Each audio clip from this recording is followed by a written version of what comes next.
it gets to be easy. It gets to be fun. It gets to be however you want it to be. And whatever you believe that it gets to be is what you will experience it as being. A recent podcast episode was talking about how I don't believe in shadow work, and I feel like this is a part of that in a way. It's something I want to create. Maybe I'll create a whole other video around why I don't believe in shadow work and why I think shadow work is bullshit. Because I really feel it's not necessary. I really feel like it's not required to heal and to move on from our past, to move on from the things that have conditioned us, right? I don't think it's necessary to really revisit it or to dive into it or to like do work around it and it's important to also communicate what my definition of shadow work is and what I feel shadow work is and why I feel the way that what that perception. Oh, there's a butterfly. Oh my gosh.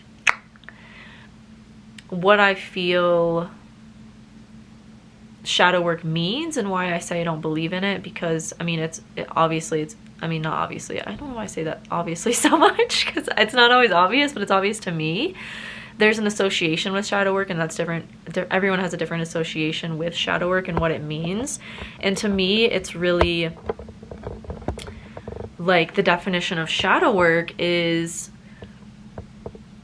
having to work through your trauma, having to spend a lot of time revisiting trauma and really bringing it to the forefront. And I don't think that's necessary to really like go into your trauma and have like work with a therapist for like with your trauma for years. Like I just don't see that as effective. I see it as very hindering, very stagnating, very like it's what you focus on grows, right? It's the energy of what you focus on grows. And putting attention to your darkness, to your trauma, to the things that quote unquote you've put into your shadow, I don't feel is helpful. I feel it's hindering. I feel it's restricting. I feel it leaves you in that place, and it can be hard. It's like when you're in quicksand. It's like you're gonna like the energy of when you're in quicksand, you're not meant to struggle. You're meant to just like be there so that you can relax and get out of it, right?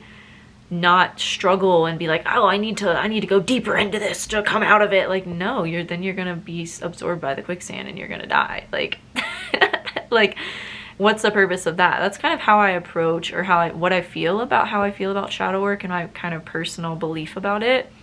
And I feel like this is an unpopular opinion. I don't know, maybe I'm wrong, but I feel it's not necessary.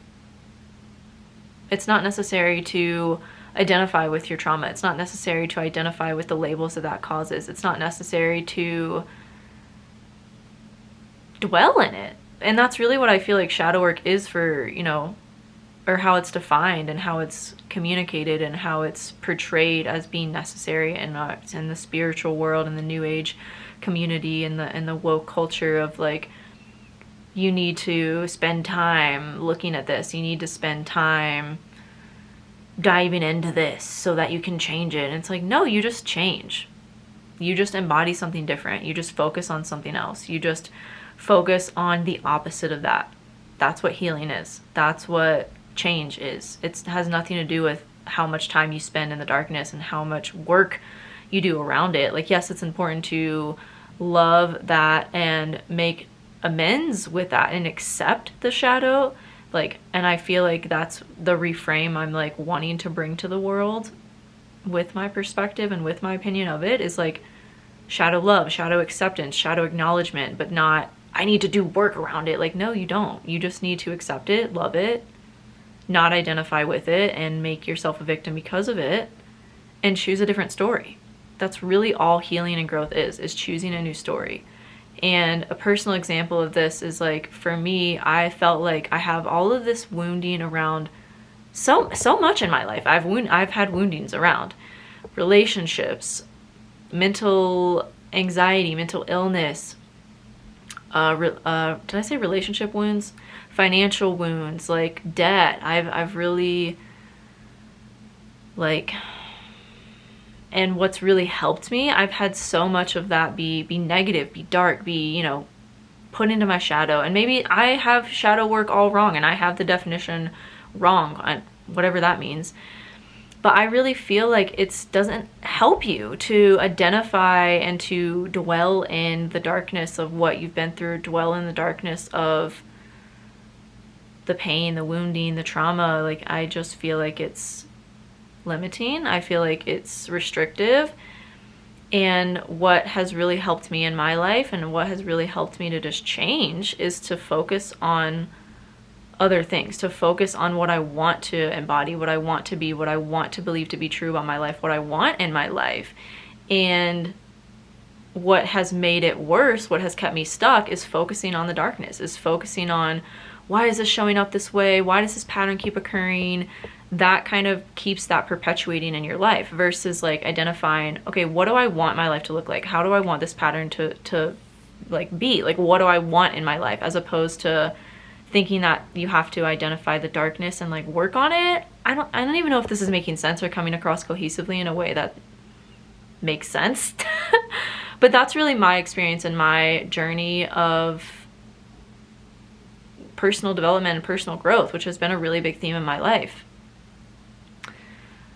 It's never helped me to focus on the negative. It's never helped me to do shadow work. It's only kept me stuck in that mindset, in those beliefs and those patterns.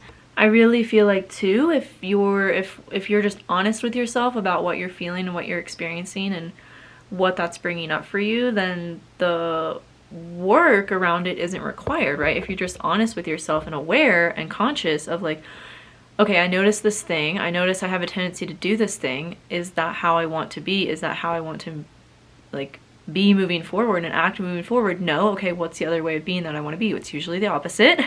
And then you just do it. And when it's time for, you know, that to, like, there's a thing to respond to in your external reality to show up in that way differently. You just act differently. You show up differently. You embody and integrate what the thing that you wanted to be, right? That's really all it requires and all it takes. It's not like you have to journal about it and like process it and like go, like, if it helps you to journal about it, sure. And I'm not bashing anyone that has resonated with shadow work or what have you. I'm just saying, for me, and I feel like for most people, it's not necessary or required or something that's even always helpful in terms of actually making the changes that you want to make in your life and see reflected in your reality. It just requires a shift. It just requires bringing awareness to the thing and acting differently next time when it shows up. That's it. And if you're honest with yourself, right, the whole concept and premise of a shadow is the things that you're repressing, the things that you're not willing to look at, the things that you're not honest with yourself about. That's what the shadow is, right? It's all the things, it just holds, it's not bad, it just holds all the things that you don't want to look at or be honest with about yourself. But if you're aware, you're conscious, you're present with your actions, your behaviors, and how you're showing up in your reality and how you're showing up in your interactions and experiences that you're having throughout your life, and you're honest with yourself through that, then that's it. You know, you have it. You don't have to necessarily work on it. You're aware and you make the shift and you make the change, and that's all there is to it. That's it. And this is why meditation is so helpful. And the book, what is it?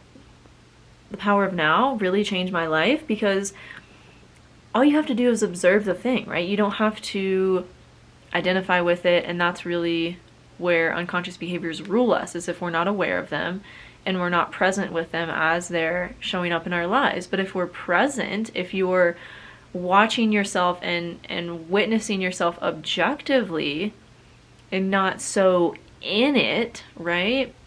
You take a step back from the ego, from the human a little bit, and just kind of witness, observe what's happening. And then you can kind of have this objective view of it and better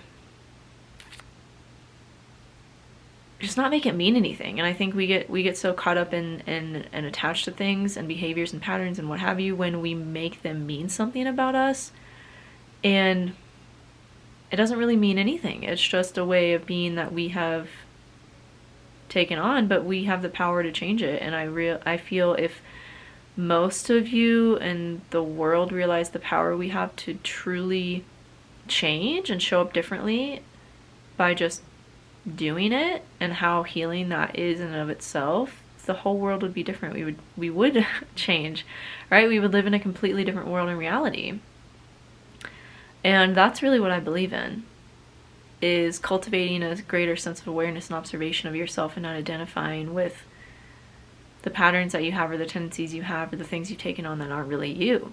And that's why I love human design so much, because it gives you a practical, tangible way to identify with your true self and identify what's not you, so that you don't become it, so that you don't have an identity revolved around it, because it's not really you. It's just an old software program, right? You just press update now and change the way of being. That's really all is required.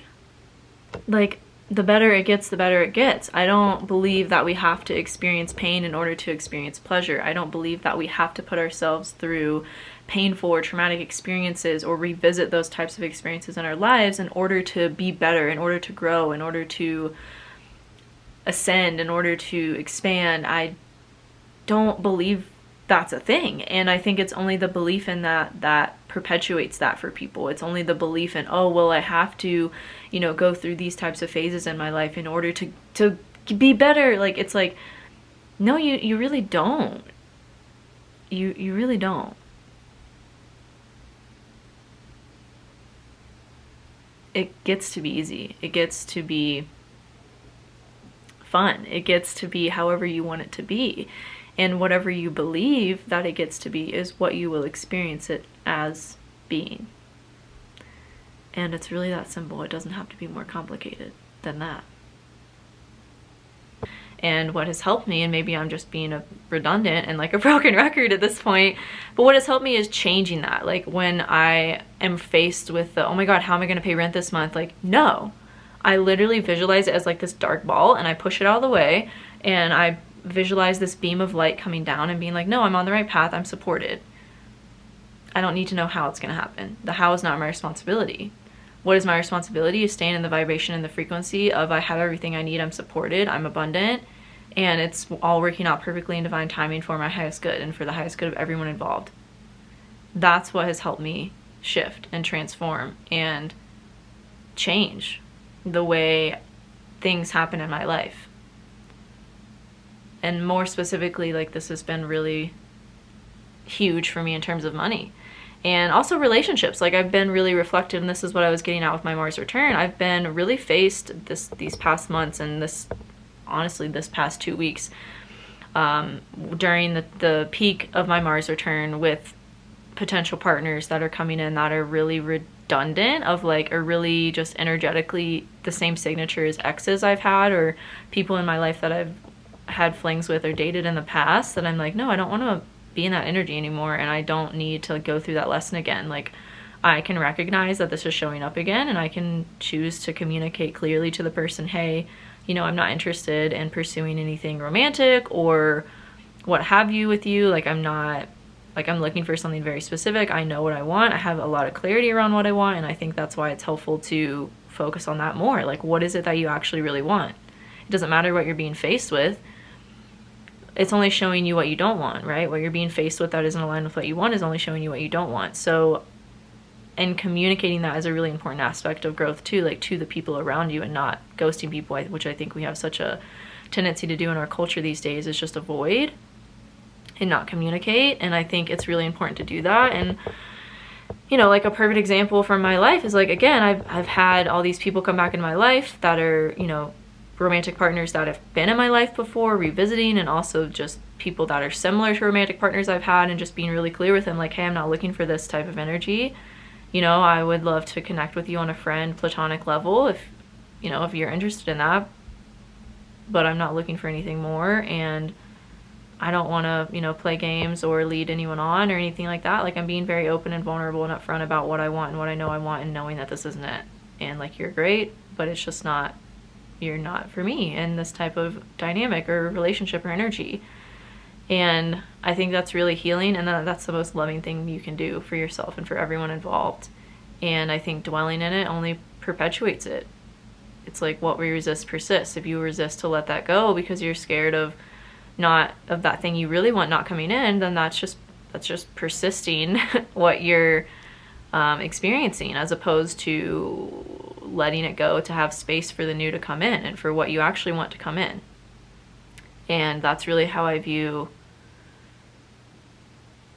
healing to occur. And that's really what this Mars return has really been teaching me, as well as the nodal opposition I've been in for the past few months, of like just really being faced with that. And my second house and my eighth house are really deeply tied to my seventh house in astrology. And so my finances are really deeply tied into my relationships, and specifically romantic relationships. And I've noticed when I don't let go of the people that I'm romantically involved in, even though I know it's not the right person, I know it's not the right dynamic or relationship, it's not what I want, it hinders my finances. I'm all of a sudden broke, I'm worried about money and stressed about money again, and it's all really tied in together for me. So it's like the only thing that's really going to heal the patterns in your life is taking action and being embodied in what you want and integrating that into your now reality. I've talked about this before in my podcast. It's the be, do, have model. You have to be the person you want to be before you can do the things you want to do to have the things you want to have. It's not the other way around. It's not like once you have the certain thing, then you'll be able to do the things and then you'll be able to be the thing. No, you have to be the thing now. And that's what's going to bring it into your reality. And this is basic law of attraction, law of assumption stuff. And one of my favorite books, I actually have it right here because I've been reading some from it because it really helps me to focus on the positive and what I want, is by Dr. Wayne Dyer.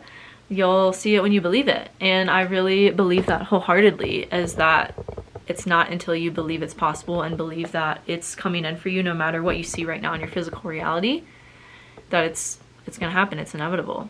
And it's really only getting bogged down by what's presented to you in your physical reality, and by allowing your senses to, like, by attaching meaning to what you're perceiving based on your five senses, that hinders what's able to come in for you. It's only in the releasing of what you see, what you perceive by your five senses, and tuning more into the energetics of having what you want already, that it can come in. You know, it's like all you have to do is ask. It's like so simple, but we make it so complicated.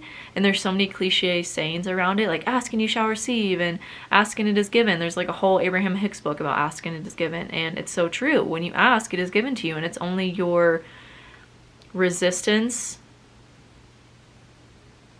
that persists not having it, if that makes sense. So that's my 2 cents on shadow work and what my Mars return has been reflecting to me, and my nodal opposition as well. So yeah, I hope that was helpful and resonated. Let me know how it did in the comments.